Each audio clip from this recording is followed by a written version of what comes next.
सर्वप्रथम ज्यांच्या जयंतीनिमित्त वाचन प्रेरणा दिन आयोजित केला जातो ते भारतरत्न माजी राष्ट्रपती डॉक्टर APJ अब्दुल कलाम यांना विनम्र अभिवादन. सन्माननीय व्यासपीठ आणि मित्रमैत्रिणींनो, प्रस्तुत वक्तृत्व स्पर्धेत मी कुमारी मधुश्री अष्टीकर वर्ग 5वा ड माझे आवडते पुस्तक श्यामचे या विषयावर बोलण्यासाठी उभी आहे. मित्रांनो, माझ्या आईने मी 3रीत असतानाच मला श्यामचे हे पुस्तक दिलं. तसं ते माझं कळण्याचं वय नव्हतं. माझ्या ताईने त्या पुस्तकाबद्दल मला खूप काही सांगितलं होतं. मग मी माझ्या ताईलाच म्हणाले, मला यातील प्रत्येक प्रकरण वाचून दाखव.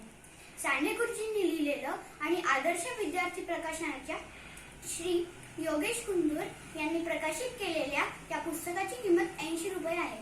जसजसं माझी ताई ते पुस्तक वाचत गेली तसतसं माझं त्या पुस्तकाबद्दलचं कुतूहल वाढत गेलं आणि ते पुस्तक माझ्या मनामध्ये कायम चोरतून बसलं. ते इतकं की ते माझं सर्वात आवडतं पुस्तक झालं.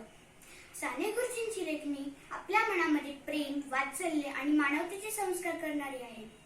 श्याम म्हणजे साने गुरुजी जसे घडले तसेच साने गुरुजी आपल्या रूपातही घडावेत म्हणून लिहिलेलं हे पुस्तक जणू संस्कारांची शाळाच आहे. ज्या पुस्तकानं माझे आई बाबा घडले, माझे गुरुजन घडले, त्याच पुस्तकानं तुम्ही आम्ही घडणार आहोत आणि समृद्ध होणार आहोत. छोट्या छोट्या प्रसंगातून किती बोध आपल्याला दिले या पुस्तकानं. एक साधा प्रसंग, हा प्रसंग पुस्तकाच्या मुखपृष्ठावर सुद्धा दाखवलेला आहे.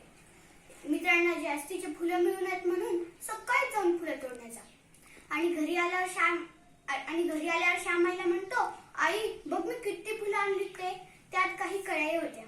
त्यावर आई म्हणाली, बाळा मुक्या कळ्या कधीच सोडू नयेत.